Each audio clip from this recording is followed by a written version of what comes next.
앞에서 우리 김미련 사모님께서 너무 막 이렇게 칭찬을 많이 해주셔서 제가 또 마음에 많이 부담이 되는데요. 저희 김미련 사모님께서는 굉장히 우아하시고 말씀도 굉장히 열정적으로 하시고 귀에 쏙쏙 들어오게 이렇게 강의를 해주세요. 그런데 저는 조금 다릅니다. 저는 조금 더 어려울 수 있어요, 강의가. 그래서 여러분들이 제일 졸린 시간이실 텐데 이렇게 깜빡 졸면 그 순간이 넘어가면 이해가 안 되실 수 있어요. 그래서 옆에서 서로 이렇게 깨워주시고 도와주시고요. 그리고 제가 이렇게 겉으로 보면 약간 차가워 보이는 인상이지만 자세히 보면 굉장히 귀엽게 생겼습니다. 그래서 저를 잘 쳐다봐주면 이 사람의 귀여운 점이 어디 있나 이런 것들을 잘 봐주시면, 또 강의하다가 좀 중간에 지루하시면 귀여운 점 찾기 이런 거 좀 해주세요. 네, 그러면 한번 같이 기도하고 하나님께 기도 올려드리고 우리 강의 시작하도록 하겠습니다. 살아계신 하나님 감사합니다. 하나님, 오늘도 이렇게 하나님이 원하시는 아름다운 여성으로 살고자 하나님께서 우리를 창조하실 때 주셨던 그 목적을 회복하고자 이 자리에 모인 우리 모든 엄마들과 모든 여성분들 하나님 축복하여 주시옵소서. 하나님, 이제 우리가 하나님 안에서 하나님이 기뻐하시는 자기 개발에 대한 이야기들을 나눠보려 합니다. 하나님, 오늘 이 시간에 지혜를 주셔서 우리에게 깨닫는 마음을 주시고 하나님, 우리가 또 삶 속에서 이것들을 적용해 나갈 수 있을 만큼 충분히 훈련되는 시간 되게 도와주세요. 감사를 드리며 예수님의 이름으로 기도합니다. 네, 감사합니다. 여러분 다 자기 개발 하나 두 개씩은 다 해보셨을 것 같아요. 그죠? 그래서 지금 잠깐 옆에 계신 분한테 둘씩 짝을 지어서 혹은 셋씩 짝을 지어서 우리 프린트해 보시면 내가 했던 자기 개발이 뭐가 있는지, 또 내가 자기 개발하는 이유가 뭔지, 이런 자기 개발을 할 때 어떤 마음이 드는지 이런 것들을 잠시 나눠보도록 하겠습니다. 한 3분, 4분 동안 한번 나눠주세요.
네, 이제 어느 정도 조금 나눠보셨죠? 굉장히 정말 이 열정적인 모습을 통해서 얼마나 여러분이 자기 개발이 열심히신지를 벌써 알 수 있는 것 같아요. 자, 그러면 우리 유치원으로 돌아가겠습니다. 여기 봐라, 모두 다. 선생님을 보세요. 네, 다 보셨죠? 네, 좋습니다. 열심히 지금 나눠주셨어요. 제가 한두 분께 한번 어떤 자기 개발을 하고 있는지 질문을 드리려고 하는데요. 원래 항상 앞자리는 공부를 제일 열심히 하시는 분들이 앉아 계시기 때문에 제가 뒷자리로 가겠습니다. 네, 제일 뒤에 앉아 계신, 네, 자기소개 간략하게 해주시고 어떤 자기 개발을 하고 계신지.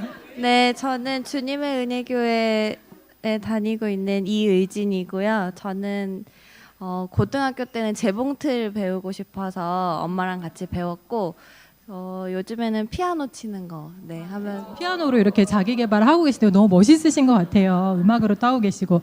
자, 그다음에 한번 또 여쭤보겠습니다. 네, 저는 규련 사랑의 교회 성마리아입니다. 네, 저는 지금 요즘 어떤 그룹하고 같이 그 통성경 그 영어 원서로 돼 있는 책 같이 이렇게 챕터별로 매주 공부하고 주중에는 공부하고 일주일에 한 번은 줌으로 만나서 나눔하고 있습니다. 네. 네, 이렇게 지금 영성과 어학을 동시에 또 잡고 계세요. 멋있으세요. 자, 그러면 왜 하고 있는지 한번 여쭤볼게요. 우리 김세진.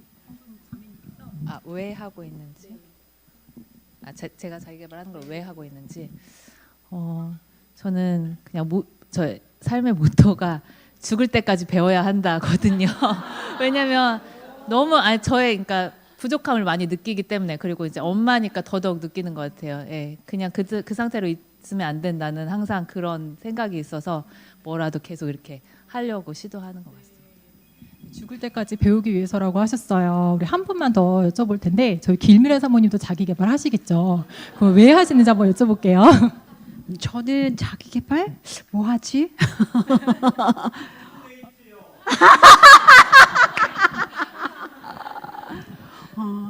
그분과의 친밀감을 유지하기 위해서 부부 데이트는 하고 있습니다. 이것은 자기 개발인가 약올림인가, 그죠? 그렇습니다. 맞습니다. 네, 지금 여러분들이 이렇게 다들 자기 개발을 열심히 하고 계시고 자기 개발을 통해서 목표도 굉장히 뚜렷하신 것들을 보았어요. 자, 여러분들만이 아니죠. 굉장히 많은 사람들이 이렇게 자기 개발에 몰입을 합니다. 그래서 요즘 MZ애들은 갓생 이런 말을 하면서 이 세대들은 정말 열심히 살지 않으면 하루를 망쳤다라고 이렇게 생각을 하고, 또 미라클 모닝 같은 건 너무 흔하죠. 여러분 중에도 아마 미라클 모닝 하시는 분도 계실 것 같아요. 그리고 자기 개발서도 작년보다 27.3%가 더 빨리 탈렸대요. 어마어마해요. 지금은 자기 개발하지 않으면 도태되는 세상이고 사람들이 그 사람을 안 좋게 봐요. 자기 관리하지 않는 사람으로 평가를 하고 지금 평생 교육 시대에 뒤처지는 무능력한 사람이라고 생각을 하는 이런 시대입니다. 이렇게 해서 또 찾아봤어요, 제가. 그럼 자기 개발 어떤 거 하고 있나 봤더니 2021년 조선 에듀에서 조사한 결과에서는 재테크 공부가 1위를 차지했고요. 2022년에 트렌드 모니터 조사 결과에서는 건강관리랑 재테크 이 두 가지가 삐까삐까하게 이렇게 차지를 했습니다. 사람들이 가장 많이 하고 있는 자기개발의 형태예요. 그래서 여러분들도 자기개발 많이 하고 계신데 그러면 그리스도인들한테도 자기개발이 꼭 필요할까요? 네, 예스인가요? 맞습니다. 예스예요. 자기개발은 해야 돼요. 할 수밖에 없는 시대이기도 하고 자기개발 안 하면 안 돼요. 그런데 문제는 뭐냐면 자기개발을 할 때 우리가 반드시 고려해야 할 사항이 있다는 거예요. 이 고려해야 할 사항은 이미 그러나 아직이라는 긴장에서 발생을 합니다. 혹시 이 그림, 이미 그러나 아직의 이 그림을 한번 설명해 보겠다 하신 분 계실까요? 제가 이 책을 걸도록 하겠습니다. 이 그림을 내가 한번 설명해 보겠다. 이 그림이 무슨 뜻인지. 나 이미 그러나 아직 많이 들어봤고 목사님들이 맨날 설교할 때 이미 그러나 아직 얘기 많이 하셨는데 내가 한번 설명해 보겠다 하시는 분 계신가요? 한 분도 안 계신가요? 다들 겸손하셔가지고 지금 이렇게 손을 안 들고 계신데, 네, 그러면 여러분 이미 다 알고 계시겠지만 제가 한 번만 더 설명을 드리겠습니다. 하나님 나라가 이 땅에 이미 시작되었나요? 네, 맞습니다. 시작이 되었습니다. 언제요? 예수님께서 이 땅에 처음 오셨을 때, 예수님의 초림 때 하나님 나라는 이 땅에 이미 시작되었습니다. 그러면 하나님 나라가 완성이 되었나요? 아니죠. 맞아요. 아직 완성이 되지는 않았습니다. 언제 완성이 돼요? 예수님이 다시 재림하실 때 이 땅에서 하나님 나라가 완성이 됩니다.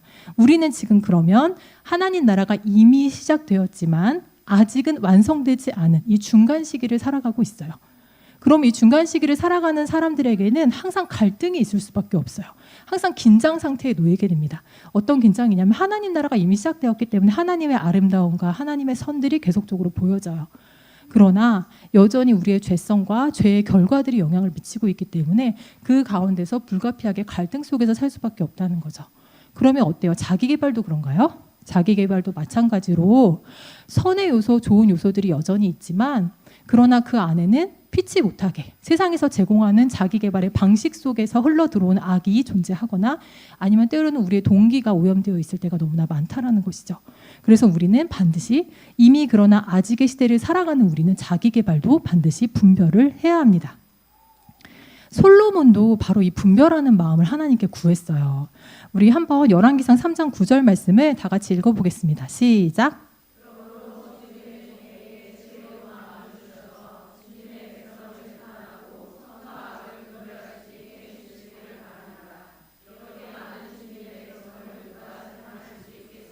네, 여기 나와 있는 지혜로운 마음이 NIV 성경에서는 a discerning heart 이렇게 표현이 되어 있습니다. discerning heart라는 것은 분별하는 마음이에요. 솔로몬이 구했던 것이 바로 하나님 내가 분별할 수 있게 지혜를 주세요. 분별하는 마음을 주세요라고 구했다는 것이죠. 우리도 마찬가지로 자기 개발뿐만이 아니라 이 땅의 모든 문화 현상 속에서 이미 그러나 아직의 시대를 살아가고 있기 때문에 하나님 나에게 분별할 수 있는 discerning heart를 주세요라고 구해야 한다는 것이죠. 우리는 이렇게 자기 개발을 분별해야 합니다. 그러면 이 자기 개발을 분별하기 위해서 우리가 반드시 알아야 하는 교리적인 지식이 있어요. 이제 조금 어렵죠? 교리적인 막 지식으로 들어가요. 네, 여러분 다 알고 있는 거예요. 걱정 안 하셔도 돼요. 하나님께서 두 가지 책을 쓰셨습니다. 무엇과 무엇이죠? 맞아요. 자연이라는 하나님의 책을 쓰셨고 또 하나는 성경이라는 책을 쓰셨습니다. 이 자연이라는 책을 우리 신학 용어로 뭐라고 부르냐면 일반 계시라고 불러요.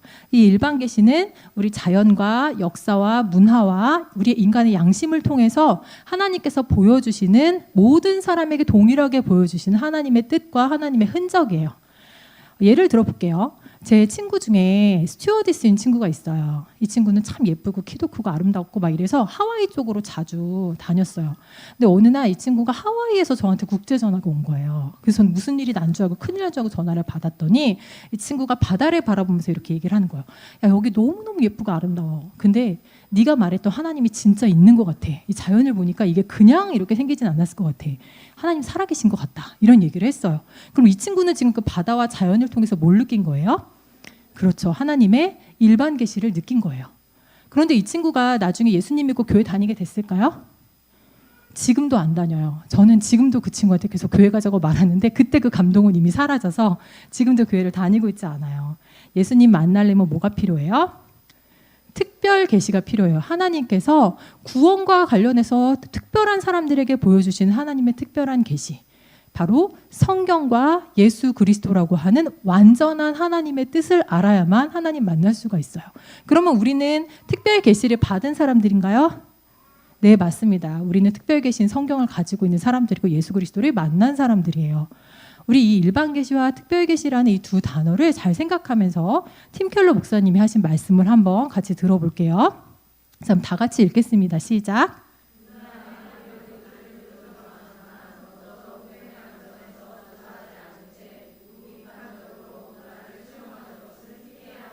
네, 이 말이 무슨 말이에요? 문화의 많은 요소들을 긍정해요. 왜요? 하나님의 일반 계시가 드러나고 있기 때문이에요. 그 안에 하나님의 진리와 선이 있기 때문에 문화를 무조건 다 거부하고 배척하는 게 아니라 그 안에 있는 좋은 것들 바라보면서 하나님 느끼고 긍정해요.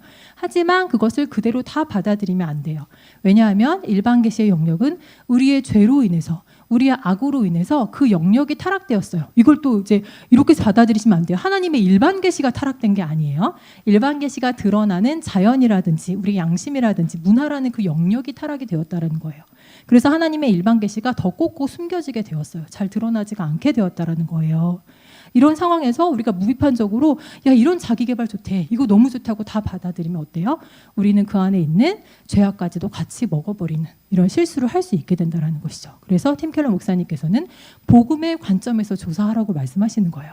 일반 계시의 영역을 특별 계시의 말씀으로 다시 한번 바라봐 주라고 얘기를 하시는 것이죠. 자, 그러면 이 말을 잘 기억하면서 일반 계시의 영역을 특별 계시로 다시 보기라는 말을 잘 기억하면서 문화를 자기 개발로 바꿔서 다시 한번 읽겠습니다. 시작.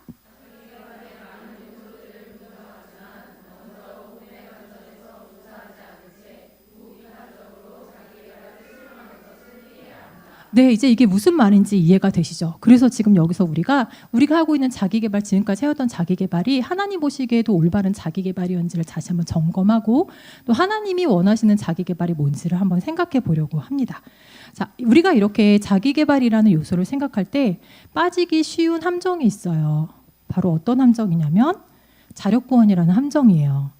제가 자기 개발을 저도 막 한참 심취해서 한 때가 있었거든요. 저도 뭔가를 막 열심히 하는 거 너무 좋아하고 그래서 한동안 미라클 모닝을 했었어요. 그래서 열심히 새벽 기도를 갔다 와서 하루를 시작하면서 막 부지런하게 사는 이런 미라클 모닝을 했습니다. 근데 제가 열심히 새벽 기도를 가고 하나님 중심으로 살려고 애를 썼음에도 불구하고 제 안에 어떤 마음이 드냐면 야, 이 정도 했으면 진짜 됐다. 사모가 이 정도면 됐지. 이런 마음도 들고요. 저도 사모예요. 그래서 사모가 이런 마음도 들고 또 어떤 마음이 들면 너무 뿌듯해요. 야, 이 정도면 하나님도 보시고 진짜 잘했다고 칭찬하시겠다. 그리고 그날은 왠지 내가 되게 좋은 엄마가 된 것 같아요. 뭔가 아이한테도 화를 덜 내게 되는 것 같고 역시 기도빨이야. 막 이러면서 이렇게 살았습니다. 어때요? 그런데 이 지금 마음속에 들어오는 감정도 여러분도 한두 번씩 다 느껴보셨을 감정이에요. 내가 자기 개발 열심히 하고 있을 때 뿌듯한 마음이 들고 신나는 마음이 들고 뭔가 뭐든지 내가 할 수 있을 것 같고 이 마음들이요 사실은 자기 개발의 함정에 빠지게 하는 강한 요소가 될 수 있습니다. 하나님이 나에게 이렇게 하셨어가 아니라 내가 지금 이렇게 하고 있어. 내가 하고 있어. 이렇게 되면 결국에는 하나님은 스스로 돕는 자를 돕는다라는 이상한 사입이 말씀으로 돌아가게 되는 거예요. 저희 어떤 분이 그 얘기를 하시더라고요. 이 책 속에 보니까 어떤 그 미국 분이시겠죠. 미국 분이 하늘은 스스로 돕는 자를 돕는다. 하나님은 스스로 돕는 자를 돕는다라는 말씀을 너무 좋아하셨대요. 왜 그러냐고 하니까 이 말씀이 성경에 있는 줄 아셨던 거예요. 그대로 믿고 너무 행복했던 거예요. 그런데 우리는 이 말씀이 성경에 있지 않다는 건 알지만 이런 자세로 살아가는 경우가 너무 많아요. 내가 뭐라도 해야 하나님이 나를 예뻐하실 것 같고 내가 뭔가를 잘하고 있을 때 하나님 앞에 좀 더 떳떳하게 나갈 수 있고 내가 좀 못하고 있을 때는 하나님 앞에 나갈 수가 없고 하나님도 내가 열심히 해야 나를 도와주실 거야. 그래서 우리가 중고등학교 아이들한테 이런 말 되게 많이 하잖아요. 야, 하나님도 네가 공부를 열심히 해야 도와주시지. 네가 안 하는데 어떻게 도와주시냐. 너 열심히 해야 돼. 하나님 열심히 하는 사람을 더 도와주셔. 우리도 모르게 그렇게 잘못된 사이비 복음을 우리 아이들한테도 얘기하고 우리 스스로에게도 주입하고 있는 경우가 굉장히 많다는 거죠. 자, 그런데 크리스천들도 내 노력이 없으면 내가 무언가를 하지 않으면 이런 자력 구원의 요소가 담겨 있는 이런 자기 개발의 함정에 빠져 있게 되는 이유가 뭘까? 이 자기 개발이 인본주의적인 요소를 굉장히 많이 가지고 있는데요. 인간은 우리 안의 죄성 때문에 인본주의로 끌릴 수밖에 없기 때문이에요. 그러면 인본주의가 뭔지를 알아야 되겠죠. 인본주의라는 것은요, 인간이 태어날 때부터 무척 선하게 태어난다라고 가정을 해요. 우리랑 정반대예요. 우리는 죄성을 가지고 태어난다고 말하지만 인본주의자들, 인간 중심주의자들은 인간은 태어날 때부터 너무 선해요. 그럼 문제가 뭐냐면 인간이 문제가 아니에요. 우리를 키우는 양육 환경, 우리를 둘러싼 주변 환경이 문제예요. 그래서 그 환경의 문제를 해결해주고 우리를 교육해주면 모든 인간이 다 좋은 선택을 내리고 착하게 살 수 있다라고 얘기를 합니다. 올바른 도구와 환경이 주어지면 스스로의 노력으로 다시 좋은 사람으로 회복할 수 있다. 이게 바로 인본주의가 주장하는 거예요. 우리 자기계발서에 나오는 내용하고 굉장히 유사하죠. 지금 당신의 모습은 이렇게 되어 있지만 당신이 멈추지만 않으면 언젠가 여기 가 있을 겁니다.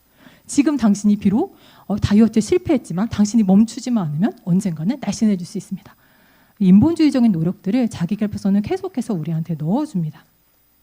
그런데 문제는 뭐예요? 자기계발의 이런 인본주의적인 요소를 갖고 들어오는 것은 우리 안에 깨어진 하나님의 형상을 인간의 노력과 인간의 선으로 이어붙이려고 하는 노력과 똑같습니다. 깨어진 상태가 인간의 힘으로 어느 정도까지 회복이 될 수 있을까요? 회복은 어느 정도 될 수도 있겠죠. 그러나 여전히 깨어진 상태입니다. 그 깨어진 하나님의 형상은 신적인 것이기 때문에 하나님만이 고치실 수가 있는 부분인 거죠. 그래서 인간의 노력으로 자꾸 고치려고 하다 보면 오히려 좌절감만 더 많이 생기게 되고 아니면 자기 자신을 기만해야 하는 이런 일들이 벌어질 수밖에 없는 겁니다. 3인칭 전지적 시점에 하나님 관점에서만 해결할 수 있는 문제를 자꾸 1인칭 주인공 시점에서 내가 해결하려고 하니까 이것이 바로 자기계발이 가지고 있는 인본주의적인 자조주의적인 자력구원의 함정입니다. 이 자기계발의 이야기들은요 초등학교 아이들 책에서도 굉장히 많이 나와요. 근데 제가 방송에서도 했던 책인데 제가 이 책을 처음 보고서 와 이거는 그냥 읽히면 애들이 좀 오해할 수 있겠다. 굉장히 좋은 내용이지만 우리 아이들이 반드시 부모님과 함께 대화를 하면서 읽어야 이것을 좀 지혜롭게 받아들일 수 있겠다라는 생각을 했던 책이에요. 제가 내용을 한번 설명을 해드릴게요. 이 아이가 지금 구멍에 빠져 있는 거예요. 이 구멍에 빠진 아이가 어느 날 막 길을 가는데 갑자기 구멍이 퐁 생기면서 구멍에 빠져버렸어요. 얘가 막 구멍에서 나오려고 하면 할수록 점점 더 구멍이 깊어져요. 이 아이가 주변 사람들한테도 막 도움을 청했어요. 자기를 구해달라고. 어떤 사람들은 구하려고도 해봤지만 구해지지가 않았고 아예 그냥 지나쳐버리는 사람도 있었어요. 여기 옆에 보면 강아지 한 마리가 보이시죠? 큰 개가. 유일하게 이 개만이 이 아이 옆에 남아서 이 아이의 이야기를 들어주었어요. 들어주면서 이 강아지가 내린 결론은 뭐냐면 그 구멍은 네 스스로가 빠져나와야만 해. 아무도 너를 도와줄 수 없어. 네가 네 문제의 원인이 뭔지를 네 스스로가 파악하고 네 문제의 원인을 네가 스스로 고치고 네가 스스로 강해지면 그러면 그때 그 구멍에서 나올 수 있다라고 말해줘요.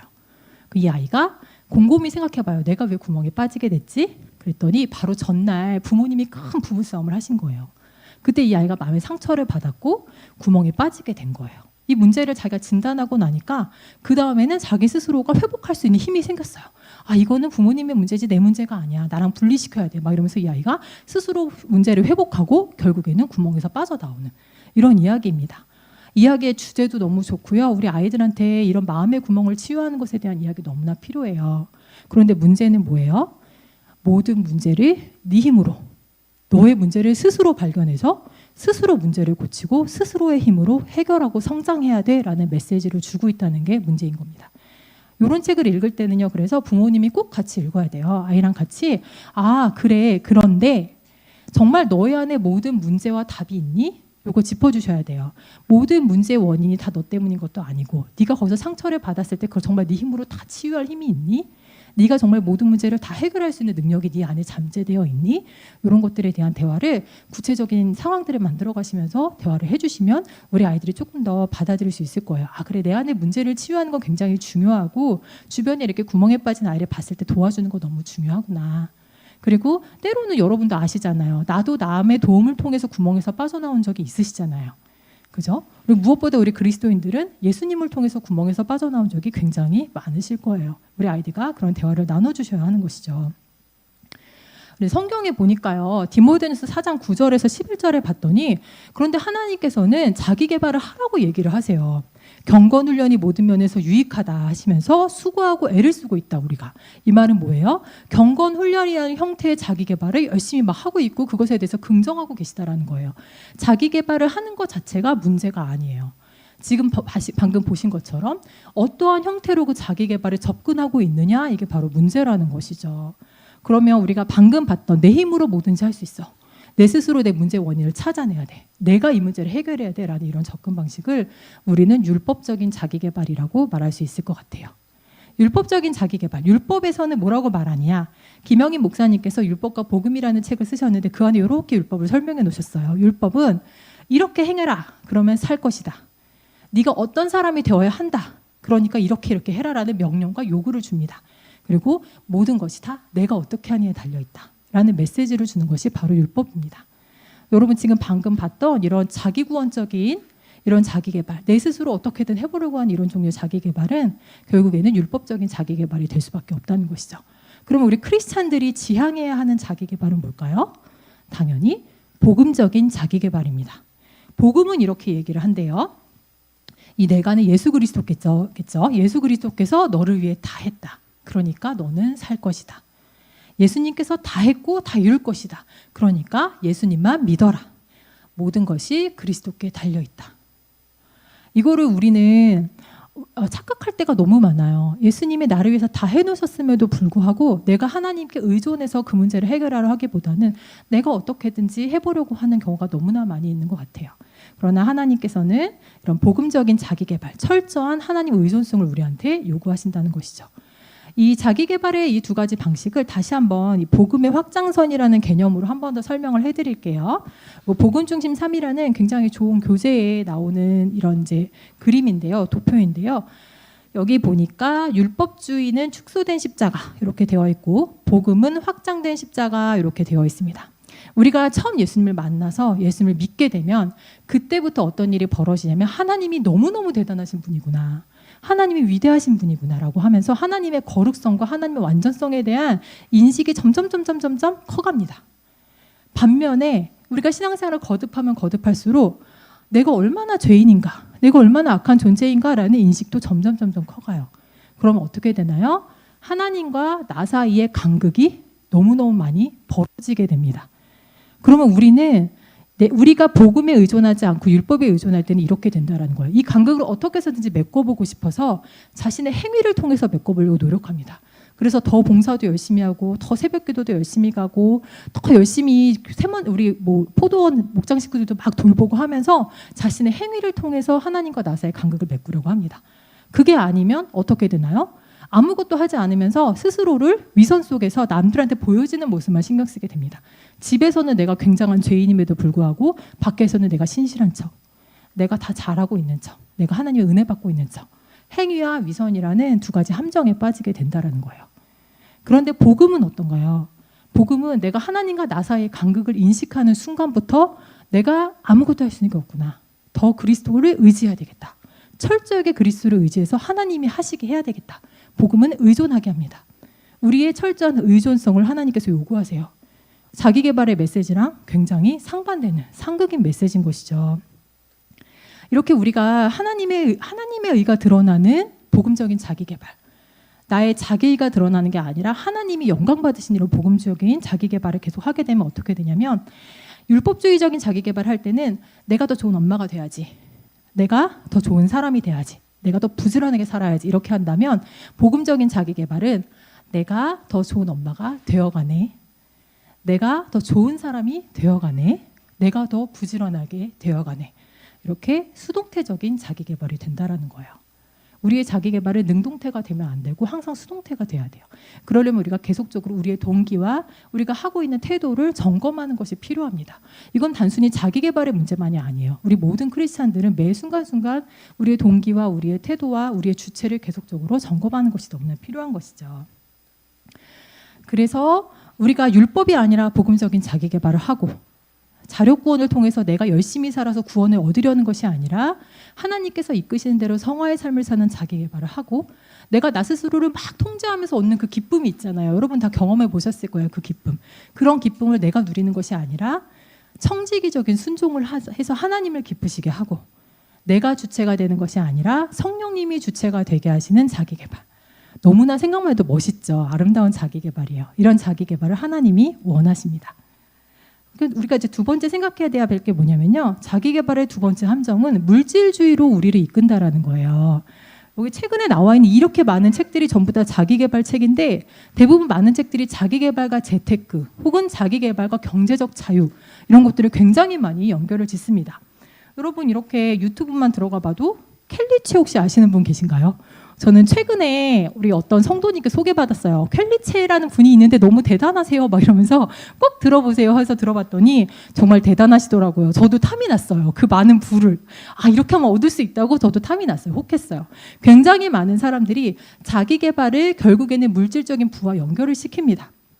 자기개발은 의도치 않게, 아니 어쩌면 의도적으로 최종 목표가 많은 돈을 버는 것이다 라고 이렇게 우리한테 메시지를 준다는 것이죠. 그런데 여러분 한번 생각해 볼게요. 저희 나라 이미 잘 살고 있나요? 전 세계 여러 나라랑 비교했을 때 굉장히 잘 사는 나라예요. 그런데 상대적으로 굉장히 못 사는 나라인 부탄이 세상에서 가장 행복한 나라 중에 하나라고 해요. 그런데 우리나라는 부탄에 비해서 훨씬 잘 사는데도 불구하고 자살률이 굉장히 높아요. 우리 SNS에 대한 요거 이제 자존감 조사를 이렇게 20대 애들한테 했는데, 20대 아이들이 가장 자존감이 낮아지는 순간은 행복해 보이는 지인의 SNS를 볼 때래요. 우리 지금 대한민국 사람들은요, 대부분 상대적인 부족, 상대적인 결핍에 시달립니다. 그런데 자기개발의 메시지는 이 상대적인 결핍의 문제를 계속해서 부각시키고 더 부채질을 합니다. 자기개발 동기부여 영상 같은 거 보신 분들은 느끼셨을 텐데 다 똑같은 말 해요. 문제는 뭐냐? 네가 더 누려야 되는데 누리지 못하는 게 문제다. 너는 누릴 수 있는 권리가 있다. 그 권리를 획득해라. 네가 더 잘할 수 있는데 못하고 있는 게 문제다. 이런 이야기를 계속해서 합니다. 결국에는 이런 상대적인 결핍과 부족의 문제가 점점 강화되면서 부족한 것이 내 문제의 원인이구나라는 생각을 하게 됩니다. 그러면 어떻게 해요? 내 부족한 걸 채워야 되잖아요. 그럼 내가 하고 싶은 거, 내 욕구, 욕망을 다 채워야 되는데 이건 결국 뭐가 해결해 주나요? 돈이 해결해 줍니다. 내 부족은. 그러니까 물질이 결핍의 문제를 해결해 줄 것이다. 네가 돈을 얼만큼 버느냐가 네가 느끼는 그 결핍을 다 해소해 줄 것이다. 이런 메시지로 우리를 이끌게 된다라는 것이죠. 자, 그런데 여러분 이미 다 알고 계시죠? 부족이 아니라 뭐가 문제예요? 죄가 문제입니다. 그런데 마치 자기 개발은 이런 메시지를 줘요. 마치 아담과 하와가 아담과 하와가 범죄한 이후에 아담이 하와 탓이에요 했던 것처럼, 하와가 뱀 탓이에요 했던 것처럼, 내 탓이 아니라 다 나를 부족하게 만드는 환경 탓이다, 내 탓이 아니다라고 이렇게 환경으로 손가락질을 하게끔 우리한테 이렇게 제시를 한다는 것이죠. 여러분 전부 다 알고 있으세요. 물질이 아니라 누가 유일한 해결책이십니까? 예수 그리스도만이 해결하실 수 있다라는 것이죠. 우리의 모든 문제를 해결하실 수 있는 분이 예수 그리스도임에도 불구하고 물질로 그 부분을 자꾸 충족시키고 채우려고 하는 이런 시도로 빠지게 합니다. 자, 그 다음에 우리 세 번째 자기 개발의 함정은 우상 숭배로 이끈다라는 거예요. 자기 개발은 전부 다 나 자신에 관한 겁니다. 내가 나의 욕망을 열심히 채워서 내가 위대한 사람이 될 거야. 내가 어떠한 사람이 될 거야. 그래서 내가 퍼주고 내가 나눠줄 거야. 이 모든 것의 주체가 내가 됩니다. 그러면서 자기 개발은 점점 더 나 자신을 신격화시키고 나를 우상숭배하게 만듭니다. 근데 여러분, 나를 신격화하게 하고 나를 우상숭배하게 하는 영성이 하나 있어요. 그런 종류의 영성 우리 뭐라 그러죠? 그렇죠. 뉴에이지 영성이라고 부릅니다. 이 자기 개발이요, 뉴에이지 영성이랑 진짜 밀접한 관계를 가지고 있어요. 여기 나와 있는 거 여러분 혹시 보신 책도 있으실 수 있어요. 시크릿 같은 거 워낙 유명한 자기 개발서잖아요. 그리고 마음 챙김 이런 것들도 되게 요즘 유행하는 개념이기도 하고, 여기 나와 있는 끌어당김의 법칙 이런 거 혹시 들어보신 적 있으신가요? 끌어당김, 그쵸? 전부 다 자기 개발 개념이란 말이에요. 그런데 이런 모든 개념들이 전부 다 뉴에이지 영성과 굉장히 깊은 연결을 갖고 있습니다. 근데 우리는 잘 몰라요. 그래서 저희 교회에도 어떤 성도님께서 60대쯤 되신 의사 선생님이신데 이분이 정말 시크릿을 너무 좋아하시는 거예요. 이 책을 늘 가지고 다니면서 이 끌어당김의 법칙을 묵상하시고 항상 긍정적으로 막 이렇게, 여러분도 이렇게 웃고 계시지만 혹시 모릅니다. 그죠? 잘 모르면 우리가 그냥 속을 수 있는 부분이라는 것이죠. 자, 여러분 한번 같이 볼게요. 여러분 에이브러임 매슬로우 아시는 분들 있을 거예요. 우리 욕구의 5단계로 굉장히 유명한 분이세요.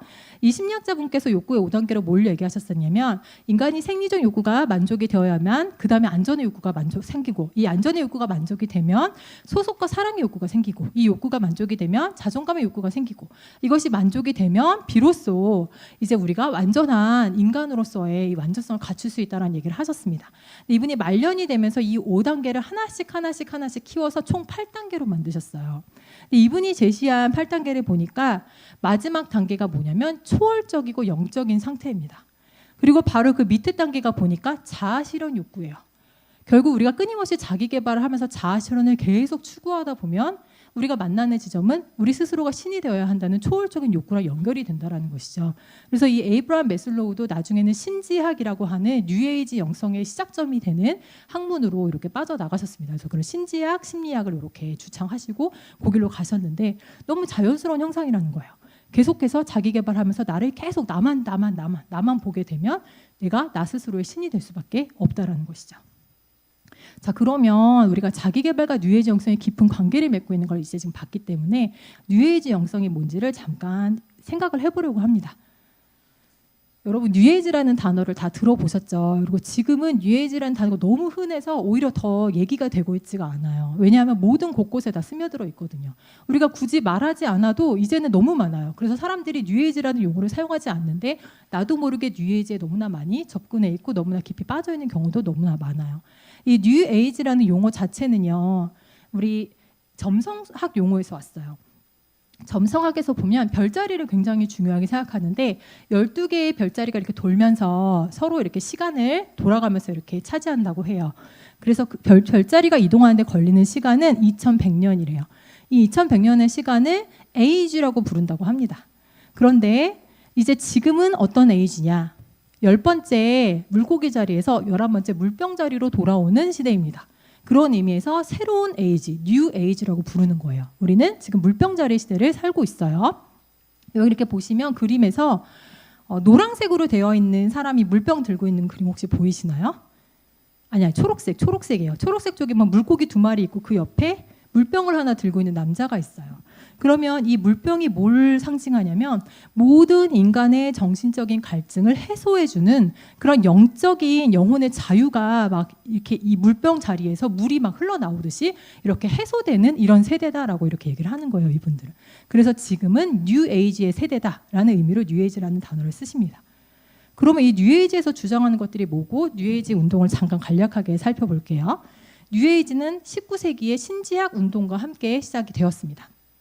그러다가 1960년대, 70년대에 우리 모더니즘에 대해서 사람들이 이성 중심으로 살다가 1, 2차 세계대전 터지고 나서 너무 실망을 하면서 감정 중심으로 돌아서는 포스트 모더니즘 시대로 돌아서죠.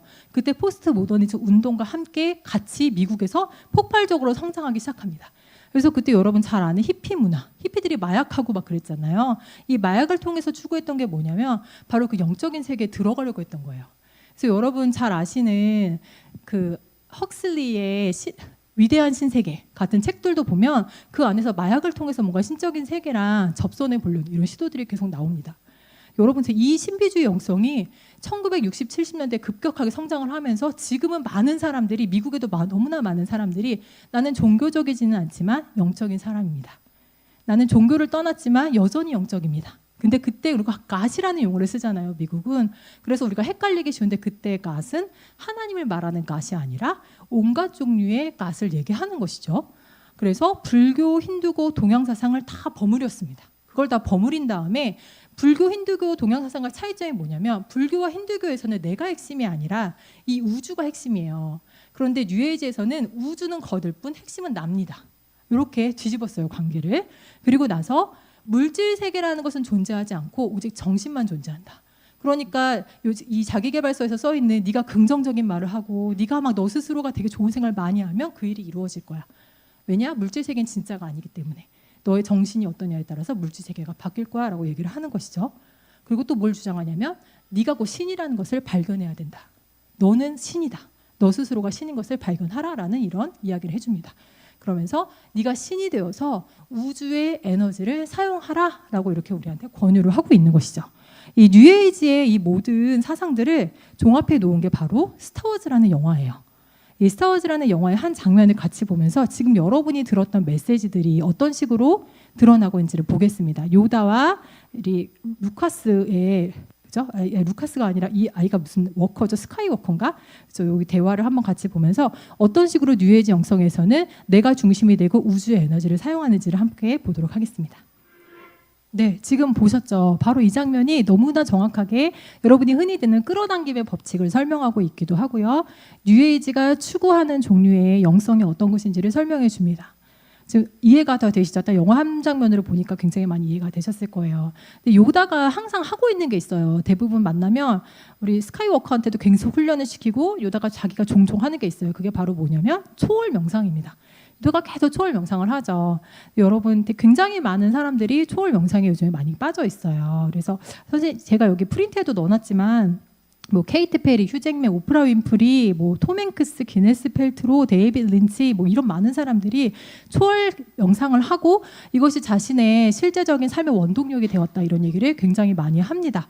그래서 여기 지금 고요 속의 힘 이런 책도 초월 명상을 어떻게 해야 되는지를 알려주는 이런 책이에요.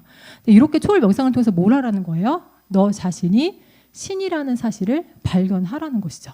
그 안으로 들어가서 깊이 들어가다 보면 너 자신을 끊임없이 비워내면서 깊이 들어가다 보면 결국에는 네가 얼마나 위대한 신인지를 알게 될 거고 그러면 너는 비로소 우주의 모든 에너지들과 공명하여서 이렇게 끌어당김의 법칙을 사용할 수가 있다는 것이죠.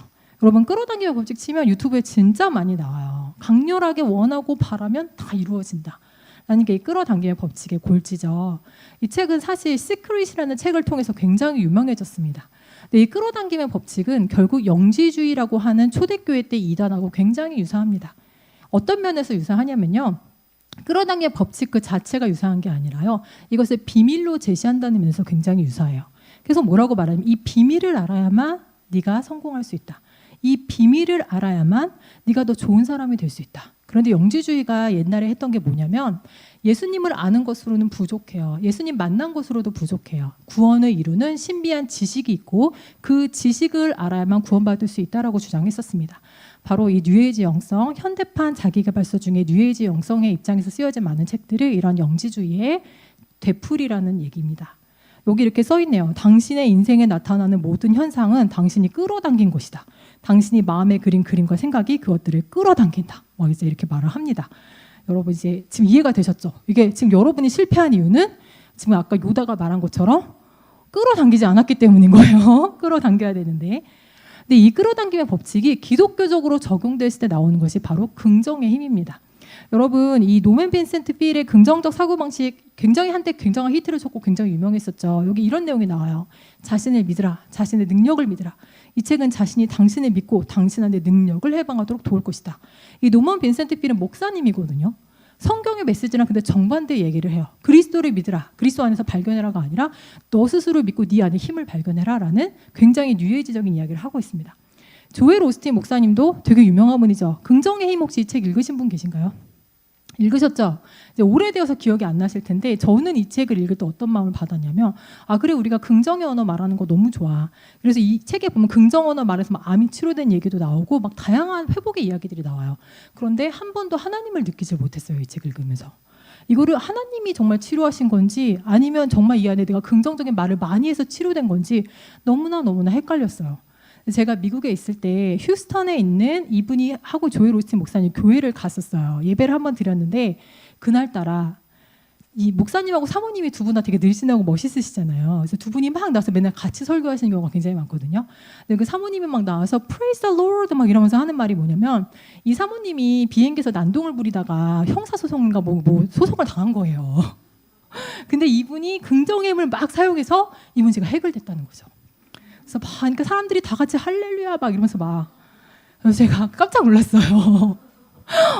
그렇죠. 이게 바로 긍정의 힘에서 말하는 하나님이 해결해 주신 것인지 정말 내가 막 간절히 원하고 바라고 내가 긍정적인 말을 해결한 것인지 알 수가 없는 이런 이야기들을 이렇게 주장을 하는 것이죠.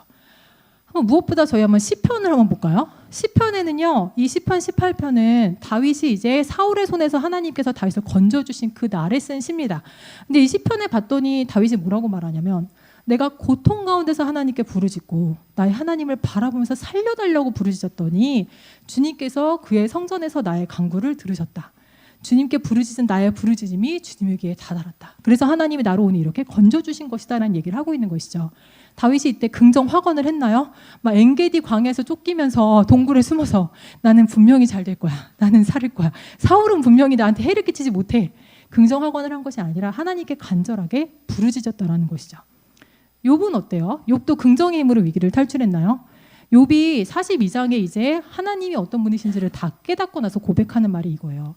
주님께서는 못하시는 일이 없으시다는 것을 이제 저는 알았습니다. 주님의 계획은 어김없이 이루어진다는 것도 저는 깨달았습니다. 그래서 회개합니다. 주님의 주권을 다시 인정하고 회개했어요. 하나님이 다 회복시켜 주셨습니다. 긍정의 힘이 아니라 하나님은 상하고 깨진 심령 그대로를 들으시고 하나님 앞에 나를 낮추고 겸손하게 하나님의 주권을 인정하고 회개할 때 하나님의 회복의 역사와 하나님이 주시는 축복을 누리게 해주신다라는 것이죠. 너무 달라요. 그죠? 자, 이번에는 한번 자기계발과 양자역학에 대한 얘기를 해보려고 그래요. 좀 어렵죠, 양자역학. 우리는 전문가가 아니기 때문에 우리한테 필요한 부분만 양자역학에 대한 얘기를 할 거예요.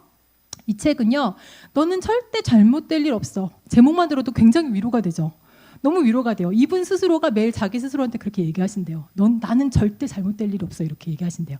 이분은 끌어당김의 법칙을 양자역학으로 가지고 설명하는 책이에요. 그러면 이 양자역학에서 우리가 딱 알아야 되는 핵심 개념은 뭐냐면 양자는 원자보다 더 작은 것을 탐구하는 거죠. 원자 안에 있는 원자 핵과 전자와 그 안에 있는 것들을 탐구하는 게 양자역학입니다. 그러면 원자 핵과 전자 사이에는 무한한 우주가 펼쳐져 있대요. 그 안이 98%가 비어있다. 그러면 그 안에 비어져 있는 걸 뭐가 채우느냐? 에너지와 파동이 채우고 있다는 것이죠. 그래서 근데 전 우주도 그렇대요. 우주도 우리 뭐 암흑물질이라 그래서 에너지와 파동으로 전부 다 채워져 있다는 거예요. 그래서 양자역학을 뉴에이지 영성이라고 이렇게 연결시켜서 많은 자기개발 뉴에이지 자기개발 하시는 분들이 뭐라고 얘기하냐면 이 끌어당기면 법칙이 과학적이다. 모든 게 에너지와 파동이기 때문에 네가 계속해서 긍정적인 신호를 계속 주면 우주에서 긍정적인 신호로 답변을 한다는 거죠. 공명을 하는 그 파동을 딱 찾아내면 이제 그때부터 다 너의 일이 다 잘 풀릴 거다. 이렇게 얘기를 한다라는 거예요. 여러분 이거 제가 주장하는 게 아니라 네, 뉴에이지 영성을 가리키시는 자기개발러들이 이렇게 주장을 하시는 거예요. 자, 그러면 굉장히 과학적으로 느껴져요. 양자역학 설명을 저는 이렇게 초간단하게 했지만 나중에 영상 같은 거 혹시 찾아보시면 진짜 과학적으로 막 조목조목 이렇게 말하면서 근거를 제시하거든요. 이 긍정의 배신이라는 책을 쓰신 바버라 에런 라이크라는 분은요, 이분은 무신론자예요. 예수님을 믿지 않는 사람인데 이분도 이러한 주장에 대해서 굉장히 의구심을 갖고 있었던 거예요. 그래서 이분이 자기 스스로가 위장 취업을 해서 이렇게 막 이 현장에서 이걸 막 경험을 하면서 정말로 이 긍정적인 것들이 실제적으로 역할을 하는가 이런 것들을 막 연구하신 거예요. 이분이 거기에 보면 그 자기 개발하는 분들을 코치라고 부르더라고요. 자기 개발 선생님들을 코치라고 부르는데 이 코치들이 뭘 가리키는지를 이렇게 써놨어요. 한번 제가 읽어볼게요. 메리 베이커 에드라고 하는 코치의 가르침에서 핵심적 요소는 물질적인 세계란 존재하지 않고 있는 것은 오직 생각, 마음, 정신, 미덕, 사랑 이런 것뿐이다. 그래서 질병이나 가난 같은 것도 사실은 실제로 존재하는 게 아니라 그냥 일시적으로 떠오르는 꿈과 같은 것이다. 이렇게 얘기를 합니다. 그리고 또 수 모토라고 하는 유명한 코치들의 가르침 속에서도 똑같은 얘기가 나오는데 이 세상의 실제는 해체되어서 정신, 에너지, 진동으로 변하며 이거 지금 뭐 얘기하는 건지 알겠죠? 양자역학 얘기를 하는 거예요. 그 모든 것은 우리의 의식적 통제에 잠재적으로 복종한다. 이것이 크리스천 사이언스의 과학이고 양자 물리학이다. 이제 얘기를 하는 거예요. 크리스천 사이언스 우리 톰 누구죠? 톰 누구죠? 톰 크루즈가 믿고 있는 그 크리스천 사이언스가 바로 이 뉴에이지 영성인 거예요, 여러분. 이런 이야기를 하는 이 장면이 나와요. 그러면서 조목조목 이제 많은 얘기를 하면서 비판을 하는데 우리도 한번 성경적인 입장에서 이런 주장들을 한번 비판해 봅시다. 존재하는 모든 것은 정신이다라는 이 주장을 우리는 어떻게 비판할 수 있나요? 하나님이 물질 세계를 창조하셨다라고 분명하게 얘기할 수가 있습니다. 그리고 하나님이 그 물질 세계를 창조해 놓으시고 보시기에 좋았다라고까지 얘기를 하셨습니다. 물질 세계는 분명히 존재하는 것이라는 거죠. 그러면 이 질병과 가난 같은 것은 사실은 존재하지 않는 것이다. 그냥 그것은 우리가 정신적으로 그렇게 생각을 하기 때문에 존재하는 것처럼 보이는 것이다라는 이런 주장도 마찬가지로 우리의 죄가 실제하는 것처럼 악도 실제하는 것이죠. 여러분 그래서 정말 이게 실제하지 않는다면 우리 다이어트 도대체 왜 해요? 많이 먹으면서 그냥 우리 머릿속으로 나는 살찌지 않을 것이다. 나는 먹었지만 괜찮다. 이렇게 되뇌면 당연히 살이 빠져야 되는 거잖아요. 아니면 제가 간절히 바라지 않아서 살을 못 뺐을까요? 간절히 바랬거든요. 안 빠져요. 먹으면 찌는 것이 물리 법칙이란 말이죠.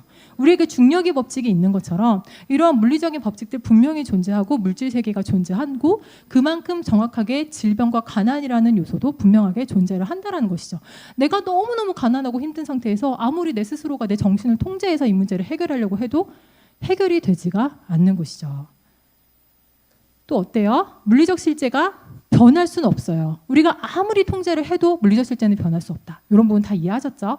자, 그래서 이렇게 양자역학이라는 요소를 사용해서 자기 개발을 추구하려고 하는 뉴에이지 영성은 사실은 과학주의를 이용해서 신비주의를 옹호하는 유사과학입니다. 이러한 유사과학은 결국에는 과학의 우상화로 연결이 돼요. 이 사람들이 왜 과학에 우수할까요? 이 사람들은 사실 과학이 중요하지 않다고 말해야 되거든요. 왜냐하면 과학이라는 건 정말 물리적인 세계와 물리적인 실제를 설명하는 학문이잖아요. 자기들의 주장에는 물리적인 세계란 존재하지 않잖아요. 그럼 과학이라는 것 자체가 사실은 필요 없는 건데 이들은 굉장히 역설적으로 이 물리적인 세계를 증명하는 과학이라는 걸 가져와서 신비적인 자신들의 세계를 입증하려고 하는 과학주의 우상에 빠지게 된다는 것이죠. 이렇게 우리가 이렇게 비판을 할 수 있을 것 같아요. 자, 요 자기개발 체크리스트는 여러분들이 한번 확인을 해보시고요. 우리 시간 관계상 이제 빠르게 우리가 이렇게 얘기를 들었어도 우리가 다 아는 것 같아도 실제 영상을 볼 때는 어떻게 해야 되지? 혼란에 빠질 수가 있어요. 그래서 한번 실제로 우리가 하는 분별하는 연습을 한번 해보려고 하는데요. 제가 오늘은 분별 연습을 위해서 요 4단계의 전복적 성취라는 툴을 가지고 왔습니다. 툴을 여러 개를 가지고서 그때그때 필요한 툴을 적용하시면 굉장히 좋아요. 이 툴뿐만이 아니라 다양한 많은 툴들이 있는데요. 그중에서 자기 개발에 있어서는 우상의 문제로 접근하는 것이 찾아내기가 쉽기 때문에 저는 오늘 전복적 성취라는 4단계를 가져왔어요. 복음과 문화 사이라는 책에서 데니엘 스트레인지 영국 교수님께서 쓰신 책이에요. 이 안에서 나오는 단계입니다. 첫 번째는 들어가기 단계예요. 여러분이 어떤 자기 개발로의 메시지를 들었을 때 그 사람이 무슨 말을 하려고 하는 것인지를 그대로 듣고 한번 최대한 객관적으로 서술을 해보는 거예요. 두 번째는 탐색하는 거예요. 그래서 이 메시지의 내용이 어떻게 우상이랑 연결이 되는지를 찾는 거예요. 세 번째는 드러내기 단계입니다. 이 우상이 왜 가짜지? 요거를 증명해서 보여주는 단계예요. 그리고 마지막은 전도하기 단계입니다. 이 단계에서는 이렇게 사람들이 바라보는 이 우상을 중심으로 바라보는 이 세계관에 맞서서 그리스도와 복음을 중심으로 바라보는 새로운 세계관, 성경적 세계관을 제시해주는 단계입니다. 이렇게 말로만 하면 좀 어렵죠. 그렇지만 한번 해보면 아마 금방 이해를 하실 거예요. 근데 이 전복적 성취의 4단계를 할 때 주의사항이 있어요. 주의사항은 뭐냐면 전복적 성취가 우상을 찾아낸다고 해서 그 자기 개발 안에 있는 문화적인 선의 요소들을 부정하는 건 절대로 아닙니다. 그런데 오히려 그런 선한 요소들이 껍질이 되어서 우상을 감싸고 있을 때가 굉장히 많아요. 자기 개발 같은 경우는 사탄 같은 우상을 선한 요소들로 감싸고 있는 경우가 있기 때문에 그 선의 요소들을 찾아내되 그것들을 다시 해체해서 그 안에 사탕을 한번 껍질을 빼서 사탕을 찾아보자는 거죠. 우상이라는 사탕을. 그래서 요거를 잘 인식을 해주시면 되겠습니다. 자, 연습을 한번 해볼 텐데 연습하기 전에 한 번만 더 확인할까요? 자, 들어가기는 어떤 단계인가요? 네, 탐색하기는요? 드러내기는요? 전도하기는요?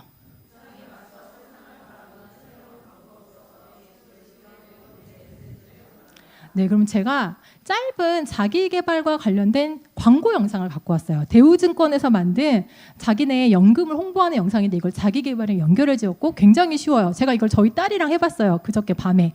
저희 딸이 중학교 2학년밖에 안 됐는데 저 이거 한 번도 가르쳐 준 적 없거든요. 이 4단계를 순식간에 다다다다다 다 얘기를 하더라고요. 그래서 여러분도 할 수 있을 거라고 생각을 하고 갖고 왔습니다.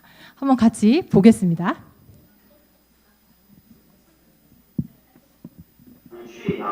점심시간 자기 개발에 열심히 직장인들 이분들은 왜 이렇게 열문 중일까요? 왜긴요. 나중에 잘 살려고 그러죠. 에이 아니에요. 나중에 잘 살려면 피트니스 받으셔야죠. KTV 대우증권 개인연금 피트니스. 모두 연금을 위한 밀착 관리는 물론 세금 혜택까지 피트니스 하라. 원하는 인생이 온다. KTV 대우증권. 진짜 이동. 네, 지금 보셨죠? 너무 순식간에 지나갔다 하시는 분 있을 수 있어서 한 번만 더 보여드릴게요.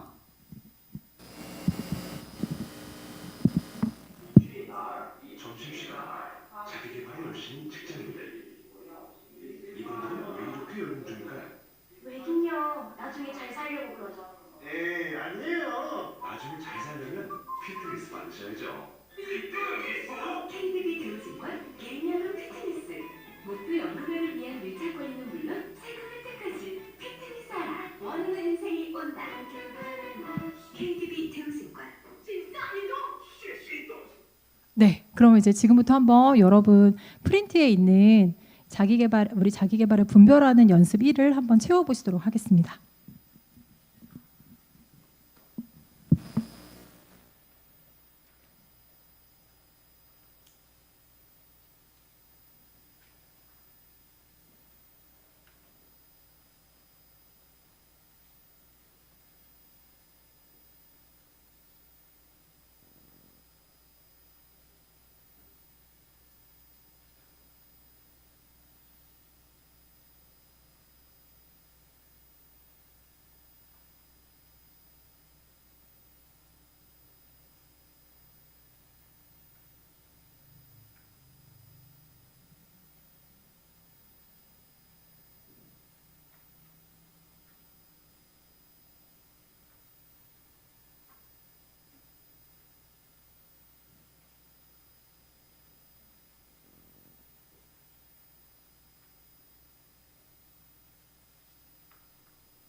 여러분 이제 시간 관계상 한번 같이 답을 맞춰보려고 해요. 어느 정도 찾으셨을 텐데 정답은 없습니다. 여러분이 찾으신 것이 훨씬 잘하셨을 수 있어요. 저는 저희 딸이랑 했던 내용을 한번 같이 보여드리려고 해요. 저희 딸이 찾아낸 것들이 이런 거였어요.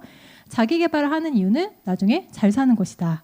대우증권의 개인연금 피트니스를 통해서 원하는 대로 살 수 있는 진짜 자기 개발을 할 수 있다. 진짜 자기 개발은 결국 나의 안위를 만족시키는 돈에 달려있다.